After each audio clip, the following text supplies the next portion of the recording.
Hello everyone, welcome back to my channel Anu education. जैसा कि आप लोगों को पता है कि हम समाजशास्त्र विषय को शुरू से लेकर अंत तक इस सीरीज़ में कवर कर रहे हैं, जिससे रिलेटेड 2 वीडियोज़ मैंने अपलोड कर दी हैं। ठीक है, ये हमारी 3rd वीडियो होगी। और जैसा कि आप लोगों को मेरे बारे में पता है कि मेरा नाम अनमोल निधि है और मैं आपको समाजशास्त्र विषय पढ़ाती हूँ। मेरा 2 बार नेट क्वालिफ़ाई है और फर्स्ट अटैम्प्ट में ही मैंने नेट क्वालिफ़ाई कर लिया था। तो मुझे इस चीज़ का काफ़ी अनुभव है कि आपको कोई भी एग्ज़ाम समाजशास्त्र से संबंधित कैसे क्रैक करना है। उसके अलावा मैंने जो आयोग का आपका यूपीएससी का एग्ज़ाम होता है, वो भी मेरा फर्स्ट बार में क्वालिफ़ाई है और मैं असिस्टेंट प्रोफ़ेसर हूँ। ठीक है, तो आप और पीजीटी का भी मुझे काफ़ी अनुभव है कि यहाँ पीजीटी एग्ज़ाम में किस तरीके के क्वेश्चंस आते हैं। तो उन सब चीज़ों को ध्यान में रखते हुए मैंने अपनी ये वीडियो कंपाइल करी है। इसमें इम्पॉर्टेंट फैक्ट्स आपको मिलेंगे, उससे रिलेटेड जो भी बेसिक इन्फॉर्मेशन ज़रूरी है वो सारी इस वीडियो में प्रोवाइड करवाई गई है। ठीक है, तो हम अपनी जो सीरीज़ चल रही है उसका 3rd पार्ट आज कवर करेंगे। आज हम देखेंगे कि भारत में समाजशास्त्र का विकास कैसे हुआ। इससे पहले की वीडियोस में हम समाजशास्त्र के विकास की अवस्थाएं पढ़ चुके हैं। ठीक है, कि किस तरीके से यूरोप में समाजशास्त्र विषय का विकास हुआ और किन किन देशों में कब कब उसका अध्ययन अध्यापन कार्य प्रारंभ हुआ। ठीक है, ये सारी चीज़ें हमने अपनी 2nd वीडियो में कवर करी थी।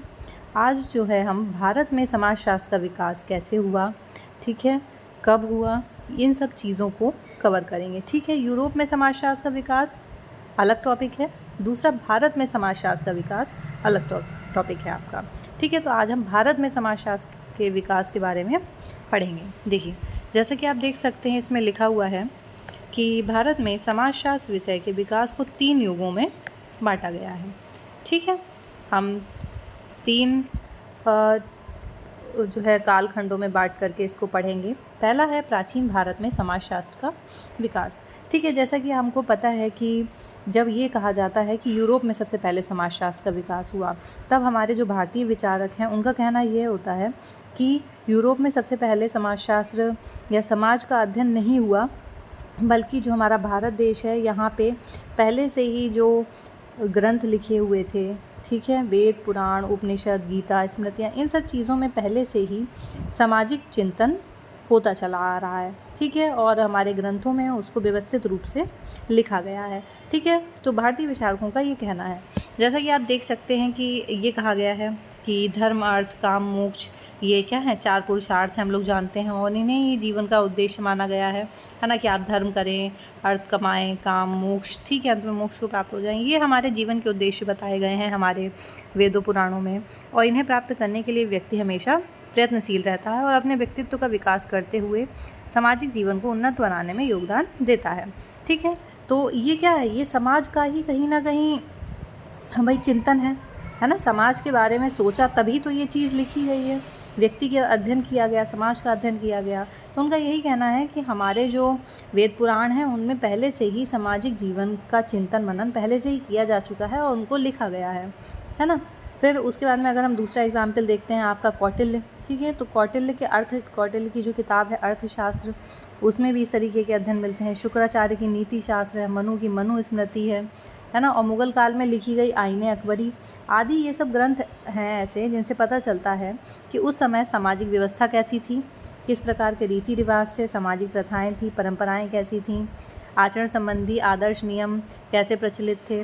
भाई समाजशास्त्र में भी तो हम यही करते हैं ना, कि समाज में किस तरीके के रीति रिवाज चल रहे हैं, विवाह जो संस्था है, विवाह के कौन से तरीके हैं, कितने प्रकार हैं, है ना, समुदाय क्या है, समिति क्या है, यही सब चीज़ें हम समाजशास्त्र में भी पढ़ते हैं। और यही सब चीज़ें इन सब किताबों में भी लिखी हुई थी कि परंपराएं, सामाजिक प्रथाएं कैसी हैं, क्या नियम है समाज के।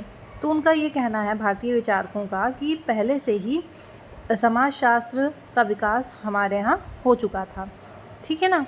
उदाहरण के रूप में मनुस्मृति में सामाजिक ज्ञान भरा पड़ा है। इसमें वर्ण, जाति, विवाह, परिवार, राज्य, धर्म आदि पर गंभीरता से विचार किया गया है। तो उन्होंने कहा ये सब क्या है, ये सब समाजशास्त्र की ही तो विषय वस्तु हैं, और हमारे देश में तो पहले से ही इन सब चीज़ों का अध्ययन हो रहा था, इनके बारे में पहले से ही लिखा जा चुका है। ठीक है, तो ये हम समाजशास्त्र के विकास का जो प्राचीन भारत में देखें उसके बारे में। ठीक है, दूसरा फिर भारत में समाजशास्त्र का औपचारिक प्रतिस्थापन युग, यानी कि देखो समाजशास्त्र को एक विषय के रूप में, ये जो हम अगर प्राचीन काल में भारत समाजशास्त्र के बारे में देख रहे हैं, तो इस समय पे ये जो टाइम है आपका, है ना, एक औपचारिक रूप से समाजशास्त्र विषय की शुरुआत नहीं हुई थी। समाज का अध्ययन तो हो रहा था, लेकिन एक विषय के अंतर्गत ला करके व्यवस्थित अध्ययन, क्रमबद्ध अध्ययन या वैज्ञानिक अध्ययन नहीं किया जा रहा था। ठीक है, तो भारत में औपचारिक स्थापना कब हुई या प्रतिस्थापन युग किसको माना जाता है? भारत में समाजशास्त्र एक नवीन विज्ञान है। यद्यपि 19वीं शताब्दी के उत्तरार्ध में, ठीक है, यूरोप में, ये क्वेश्चन कई बार आपका पूछा भी जाता है कि यूरोप में विकास कब हुआ, तो आप ध्यान रखोगे 19वीं शताब्दी के उत्तरार्ध में यूरोप में समाजशास्त्र एक व्यवस्थित विषय के रूप में प्रारंभ हो चुका था, लेकिन भारत में 20वीं शताब्दी के पहले तक ऐसा कोई विज्ञान नहीं था, है ना। तो यूरोप में समाजशास्त्र विषय व्यवस्थित रूप से प्रारंभ हो चुका था, उसका अध्ययन अध्यापन शुरू हो चुका था, लेकिन भारत में कब आया है? 20वीं शताब्दी के बाद। ठीक है, 20वीं शताब्दी से पहले ऐसा कोई भी विज्ञान नहीं था हमारे भारत में जो समाज का संपूर्णता में अध्ययन कर सके। ठीक है, मतलब समाज का अध्ययन तो होता था प्राचीन काल में, लेकिन व्यवस्थित रूप से अध्ययन नहीं होता था, एक विषय नहीं था कि उसके अंतर्गत हम उसका अध्ययन करें। ठीक है, तो एक विषय के रूप में शुरुआत कहाँ हुई है? यूरोप में हुई है। व्यवस्थित रूप से वहाँ पे समाजशास्त्र का बहुत विकास हुआ है। उसके बाद में 20वीं शताब्दी के बाद में भारत में आया, है ना, और फिर यहाँ पे इसका अध्ययन अध्यापन कार्य प्रारंभ हुआ। पश्चिमी देशों में समाजशास्त्र का विकास तेज़ी से होता जा रहा था। आपको पता है कि इंग्लैंड में, फ्रांस में, है ना, जर्मनी में, अमेरिका में, यहाँ पे समाजशास्त्र का विकास खूब हुआ, जो हम लोगों ने पिछली वीडियो में देखा था। ठीक है, अगर किसी ने ना देखी हो वीडियो तो उसको आप लोग जा करके देख सकते हैं। तो उस समय पे समाजशास्त्र का विकास तेज़ी से होता जा रहा था। ऐसी दशा में भारतीयों का ध्यान भी भारत में समाजशास्त्र को एक विषय के रूप में विकसित करने की ओर गया। ठीक है, यूरोप में तेज़ी से हो रहा था, तो जो हमारे भारतीय विचारक थे उन्होंने भी यह सोचा, उनका ध्यान भी इस ओर आकर्षित हुआ कि भारत में भी समाजशास्त्र विषय को विकसित करना चाहिए। इसके परिणाम स्वरूप समाजशास्त्र के अध्ययन अध्यापन का कार्य यहाँ प्रारंभ हो गया। कब से हुआ है? सन 1914 से 1947 तक का काल भारत में समाजशास्त्र का औपचारिक प्रतिस्थापन युग माना जाता है। ठीक है, यानी कि ये ऐसा समय था जब औपचारिक रूप से समाजशास्त्र विषय का अध्ययन अध्यापन कार्य भारत में विभिन्न जगहों पर प्रारंभ हो गया। ठीक है, देखते हैं। अब ये पॉइंट्स बच्चों बहुत इंपॉर्टेंट हैं, सारे फैक्ट्स बहुत इंपॉर्टेंट हैं, अच्छे से इनको तैयार करना है। पहला पॉइंट आप देख सकते हैं, क्वेश्चन पूछा जाता है आपका, देखो सन 1914 में हम लोगों ने क्या टाइम पढ़ा है? भारत में प्रतिस्थापन युग क्या है? 1914 से 1947। ठीक है, तो यहाँ सर्वप्रथम 1914 में बम्बई विश्वविद्यालय में, ठीक, स्नातक स्तर पर समाजशास्त्र का अध्ययन कार्य प्रारंभ हुआ। ठीक है, कब हुआ? 1914 में स्नातक यानी कि ग्रेजुएट लेवल पर। ठीक है, बम्बई विश्वविद्यालय में यहाँ पे अध्ययन कार्य प्रारंभ हुआ। यहीं सन 1919 में जो एक ब्रिटिश समाजशास्त्री थे प्रोफेसर पैट्रिक गिडिंग्स, ठीक है, उनकी अध्यक्षता में समाजशास्त्र विभाग की स्थापना, यानी कि विषय पहले प्रारंभ हुआ, स्नातक स्तर तक पढ़ाई होती थी 1914 में। ठीक है, उसके बाद में एक विभाग की स्थापना कब करी? 1919 में। किसने करी है? पैट्रिक गिडिंग्स की अध्यक्षता में हुई, और समाजशास्त्र की स्नातकोत्तर कक्षाएं यहाँ पे शुरू हो गई, यानी कि पहले बीए तक कह सकते हैं, उसके बाद में विभाग की स्थापना हुई समाजशास्त्र विभाग की, और फिर एमए स्नातकोत्तर कक्षाएं भी यहाँ पे शुरू हो गई। ठीक है, कहाँ पे? सबसे पहले 1914 में बम्बई विश्वविद्यालय में, है ना, और अमेरिका में सबसे पहले कहाँ हुआ था? येल विश्वविद्यालय में। ठीक है, पिछली वीडियो में देखा था हमने। फिर दूसरा है आपका पॉइंट, फिर कहाँ पे हुई? 1917 में, पहले 1914 फिर 1917 में कलकत्ता विश्वविद्यालय में प्रोफेसर ब्रजेंद्र नाथ शील के प्रयत्नों से अर्थशास्त्र विषय के साथ समाजशास्त्र का अध्ययन कार्य चालू हुआ। ठीक है, मतलब एक स्वतंत्र विषय के रूप में यहाँ नहीं शुरू हुआ, बल्कि अर्थशास्त्र विषय के साथ में समाजशास्त्र का अध्ययन कार्य चालू किया गया। किसके प्रयास से? प्रोफेसर ब्रजेंद्र नाथ शील के प्रयत्नों से। ओके, थर्ड पॉइंट है आपका, doctor Radha Kamal Mukherjee, Vinay Kumar, doctor DN Majumdar, professor Nirmal Kumar Bose, ठीक है, NK बोस भी आपको कई जगह लिखा हुआ मिलेगा, जैसे प्रतिभाशाली विद्वान डॉक्टर ब्रजेंद्र नाथ शील के ही विद्यार्थी थे, जिन्होंने आगे चलकर समाजशास्त्र के विकास में काफ़ी योगदान दिया। ठीक है, कई बार आपसे भारतीय समाजशास्त्रियों के नाम पूछ लेते हैं। ठीक है, जब आपका वाइवा होता है तब आपसे ये क्वेश्चन बहुत पूछा जाता है, बच्चे एक भी समाजशास्त्री का नाम नहीं बता पाते हैं। आप लोग क्या बोलेंगे, कॉम्ट, वेबर, दुर्खीम, वो भारत के नहीं हैं, वो सब यूरोप के हैं। भारतीय समाजशास्त्रियों में डॉक्टर राधा कमल मुखर्जी, विनय कुमार, ठीक है, मजूमदार, NK बोस, ये ब्रजेंद्र नाथ शील, इनका नाम लेंगे आप। उसके बाद में नेक्स्ट पॉइंट आपका, सन 1921 में लखनऊ विश्वविद्यालय में अर्थशास्त्र विभाग के अंतर्गत, यहाँ पे भी अर्थशास्त्र विभाग के अंतर्गत ही समाजशास्त्र को मान्यता अवश्य दी गई, परंतु इस विषय का अध्ययन अर्थशास्त्र विषय के अंतर्गत ही किया जाने लगा। यहाँ देश के प्रमुख विद्वान जैसे राधा कमल मुखर्जी को समाजशास्त्र का विभागाध्यक्ष नियुक्त किया गया है, ठीक है, कहाँ पे, लखनऊ विश्वविद्यालय में। ओके, नेक्स्ट पॉइंट है, फिर सन 1924 में प्रोफेसर गिडिंग्स के बाद उन्हीं के शिष्य और देश विदेश में जाने माने समाजशास्त्री GS गुरिये, है ना, आपने बहुत नाम सुना होगा, को बम्बई विश्वविद्यालय में, यानी कि जहाँ सबसे पहले देखो पिछला पॉइंट क्या था, 1919, ये पहला वाला पॉइंट देखो, 1914 में बम्बई विश्वविद्यालय में पैट्रिक गिडिंग्स को समाजशास्त्र विभाग का अध्यक्ष बनाया गया था, ठीक है, मतलब बम्बई विश्वविद्यालय 1914 में शुरू हुआ, 1919 में इन्हें अध्यक्ष बनाया गया। फिर इन्हीं के बाद में 1924 में जब प्रोफेसर जो पैट्रिक गिडिंग्स थे, उसके बाद में उन्हीं के शिष्य GS गुरियो को बम्बई विश्वविद्यालय में समाजशास्त्र के विभागाध्यक्ष का पद सुशोभित करने का अवसर मिला। फिर नेक्स्ट पॉइंट है, मैसूर विश्वविद्यालय में सन 1923 में स्नातक कक्षाओं में इस विषय को पढ़ाया जाने लगा, ठीक है। तो ये तो हो गया औपचारिक आपका प्रतिस्थापन का युग। नेक्स्ट है स्वतंत्र भारत में समाजशास्त्र का व्यापक प्रसार। हमने कब तक का पढ़ा था, 1914 से लेकर 1947 तक। अब हम पढ़ेंगे 1947 के बाद, इसमें क्या लिखा है, स्वतंत्र भारत में समाजशास्त्र का व्यापक प्रसार का युग। तो सन 1947 में स्वतंत्रता प्राप्ति के बाद से यह युग प्रारंभ होता है। इस युग में समाजशास्त्र को देश के विभिन्न विश्वविद्यालयों में एक व्यवस्थित स्वतंत्र विषय के रूप में मान्यता प्राप्त हुई तथा इसके अध्ययन अध्यापन की ओर लोगों का ध्यान गया, ठीक है। यानी कि स्वतंत्रता प्राप्ति के बाद में कई विश्वविद्यालयों में व्यवस्थित रूप से एक स्वतंत्र विषय के रूप में समाजशास्त्र विषय को मान्यता प्राप्त हुई और अध्ययन अध्यापन वहाँ पर शुरू हुआ। वर्तमान में देश में आधे से अधिक विश्वविद्यालयों में समाजशास्त्र विभाग की स्थापना हो चुकी है, ठीक है। तो ये रहा हमारा भारत में समाजशास्त्र का विकास कैसे हुआ। एक प्राचीन भारत में हमने पढ़ा, ठीक है, वेदों, पुराणों, गीता, उपनिषदों, इनमें लिखा है। फिर मनुस्मृतियों, कौटिल्य का अर्थशास्त्र, उनमें हम लोगों ने पढ़ा। फिर औपचारिक रूप से स्थापना हुई जब बम्बई विश्वविद्यालय में स्टार्टिंग हुई, लखनऊ विश्वविद्यालय, ठीक है, मैसूर विश्वविद्यालय। उसके बाद में स्वतंत्रता प्राप्ति के बाद में विभिन्न विश्वविद्यालयों में इसका अध्ययन अध्यापन कार्य स्वतंत्र विषय के रूप में प्रारंभ हो गया, ठीक है। नेक्स्ट है आपका पाश्चात्य समाजशास्त्रीय परंपरा से प्रभावित। अब देखो हमारे बहुत से थिंकर्स हैं जो यूरोप में या फिर, है ना, बाहर जो पाश्चात्य वेस्टर्न सोशियोलॉजिकल जो थॉट्स थे उनसे बहुत ज़्यादा ये प्रभावित थे, इन्फ्लुएंस थे। देखो भारत में पाश्चात्य समाजशास्त्र, क्योंकि सबसे पहले वहीं शुरू हुआ था समाजशास्त्र विषय, तो वहाँ से इन्फ्लुएंस्ड होना नॉर्मल है ना, वो उन्हीं से प्रभावित होकर उन्होंने अपने विचार दिए हैं। देखो भारत में पाश्चात्य समाजशास्त्रीय चिंतन से प्रभावित होकर जाति, वर्ग, विवाह, परिवार, नातेदारी और धर्म से संबंधित अनेक अनुभवात्मक अध्ययन किए गए हैं। ऐसे अध्ययनकर्ताओं में J.H. हटन, रिजले, डॉक्टर गुरिये, मजूमदार एवं कपाड़िया के नाम विशेषतः उल्लेखनीय हैं। इन विद्वानों ने उपयुक्त पर गहन अध्ययन कर समाजशास्त्र के विकास में अपूर्व योगदान दिया।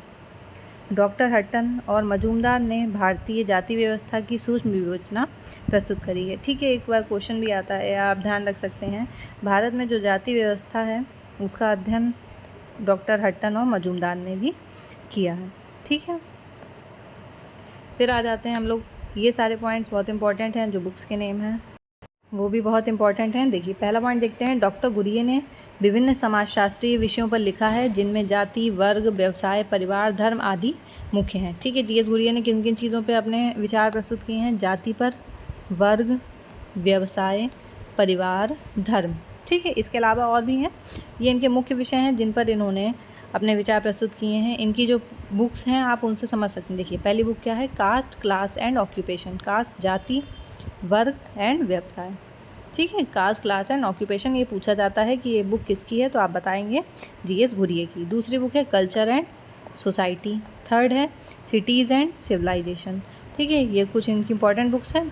आपके प्रयत्नों से यानी कि डॉक्टर घुरिये के ही प्रयत्नों से सन 1952 में इंडियन सोशियोलॉजिकल सोसाइटी, ठीक है, क्वेश्चन बहुत पूछा जाता है ये कि इंडियन सोशियोलॉजिकल सोसाइटी की स्थापना किसने की और कब की, तो आप ध्यान रखेंगे इसको शॉर्ट में ISS, इंडियन सोशियोलॉजिकल सोसाइटी की स्थापना 1952 में हुई, ठीक है, जिससे सोशियोलॉजिकल बुलेटिन का प्रकाशन किया गया, ठीक है। आप ही इस पत्रिका के पहले संपादक रहे हैं।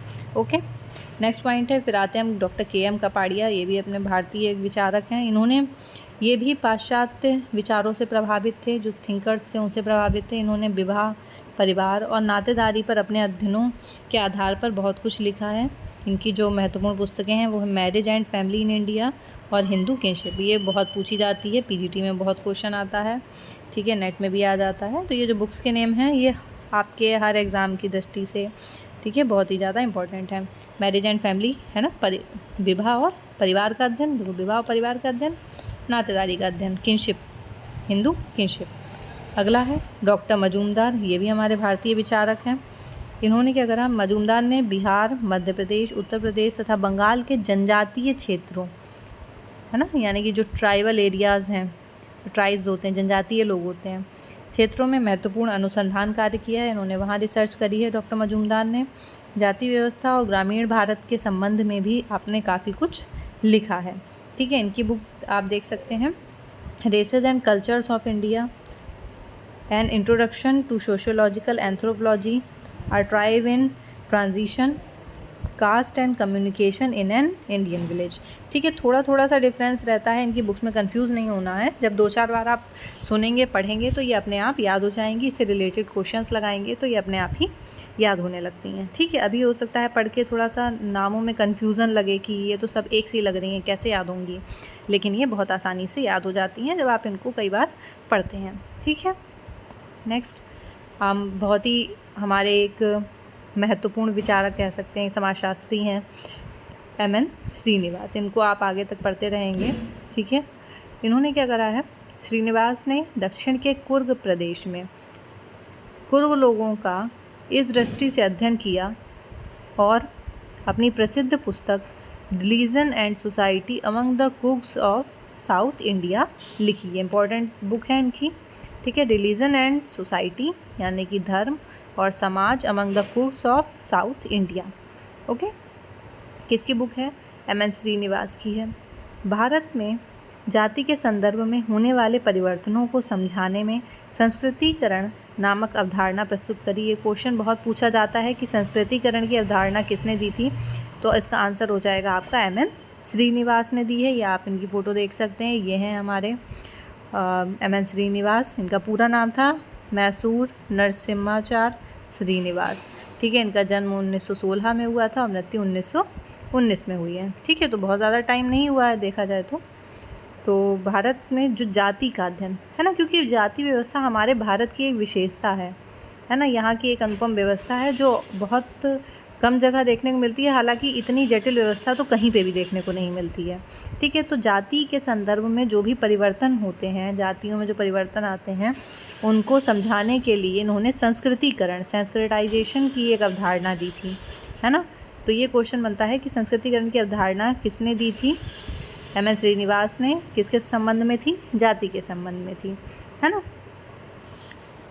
और अगर आप लोग चाहें संस्कृतिकरण क्या होती है तो इसकी मैं वीडियो जो है उसका थंबनेल लगा देंगे हम एंड में, तो आप उससे जा कर के देख सकते हैं कि संस्कृतिकरण क्या होता है, ओके। मैंने उसको पढ़ाया हुआ है।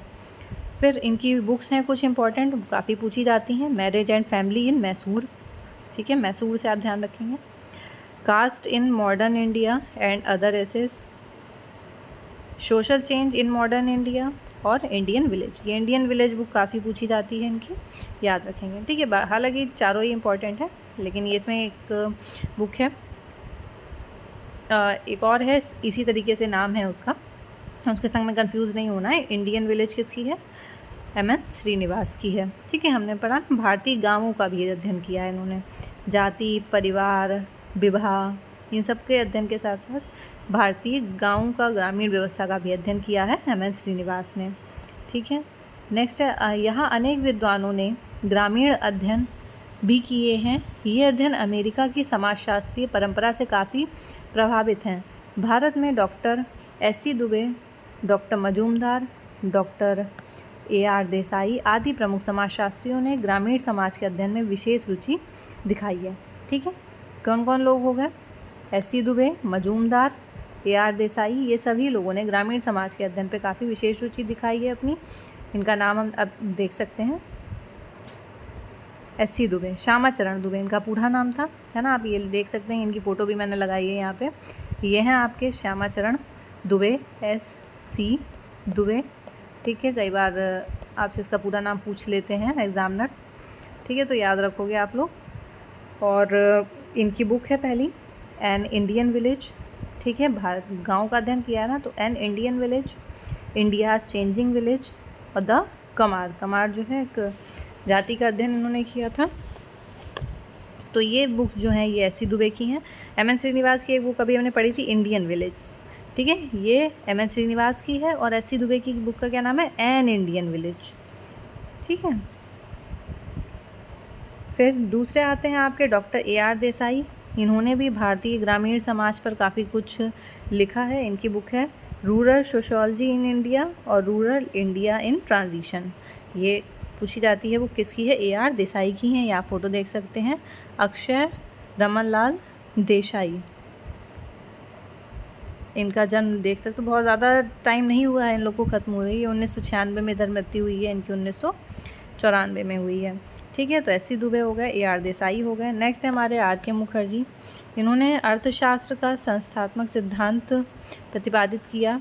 आपने बताया कि सामाजिक मूल्य और परंपराएं आर्थिक जीवन को काफ़ी मात्रा में प्रभावित करती हैं, यानी कि जो सामाजिक मूल्य होते हैं और जो परंपराएं होती हैं वो हमारे आर्थिक जीवन को भी प्रभावित करते हैं। ये किसने कहा है? आर.के. मुखर्जी ने। और अर्थशास्त्र का संस्थात्मक सिद्धांत इन्होंने दिया था, उसी में ये बात इन्होंने कही है। ठीक है, institutional theory of economics. Next point है डॉक्टर डी.पी. मुखर्जी। इन्होंने अर्थशास्त्र से संबंधित प्राचीन ज्ञान को इतिहास एवं समाजशास्त्र से जोड़ने की दृष्टि से महत्वपूर्ण कार्य किया है। यद्यपि ये दोनों विद्वान मुख्यतः अर्थशास्त्री थे, परंतु इन्होंने अपने मौलिक चिंतन और समाजशास्त्रीय दृष्टिकोण के कारण समाजशास्त्र के विकास में काफ़ी योगदान दिया है। कौन कौन? आर.के. मुखर्जी और डी.पी. मुखर्जी। हालांकि अर्थशास्त्री हैं, लेकिन समाजशास्त्र में भी उन्होंने अपने काफ़ी सारे सिद्धांत दिए हैं, इसके विकास में भी इन्होंने योगदान दिया है। ठीक है, तो इस तरीके से हमारे आज की वीडियो यहीं ख़त्म होती है। अभी तक हम लोगों ने 3 वीडियोज़ में सबसे पहली वीडियो में समाजशास्त्र क्या है ना, समाजशास्त्र की परिभाषा पढ़ी थी, उसको 4 भागों में बांटा गया है। परिभाषाओं को मुख्य तौर पर वो चारों परिभाषाएं समझी थी। फिर उसके बाद में हमने समाजशास्त्र का विकास पढ़ा, यूरोप में किस तरीके से समाजशास्त्र का विकास हुआ, कहाँ पर अध्ययन अध्यापन कार्य प्रारंभ हुआ, किन किन समाजशास्त्रियों ने उसमें योगदान दिया है। फिर आज की जो वीडियो रही है इसमें हमने भारत में समाजशास्त्र के विषय के बारे में पढ़ा। फिर हमने देखा कि भारत में जो विचारक थे वो यूरोप में किस तरह से यूरोप के विचारों से किस तरह से प्रभावित थे और उसके प्रभाववश उन्होंने यहाँ पे कुछ सिद्धांत दिए हैं। हमने उनकी बुक्स पढ़ी। ठीक है, तो आज की वीडियो में हम इतना ही रखते हैं। और पहले की जो आपकी दोनों वीडियोज़ हैं उसके थंबनेल, ठीक है, ये जो आपकी सीरीज़ बन रही है उसका थंबनेल मैं यहाँ पेस्ट कर दूँगी। और इस चैनल को लाइक करें, शेयर करें और सब्सक्राइब करें ताकि आने वाली वीडियोज़ आपसे मिस ना हो। और ये जो हम पूरा समाजशास्त्र का अध्ययन कर रहे हैं, आप इसमें कोई भी चीज़ अपनी मिस ना करें। ओके, अच्छे से पढ़िए। God bless you. कोई भी प्रॉब्लम आती है देन टेल मी। ओके, ठीक है, थैंक यू सो मच।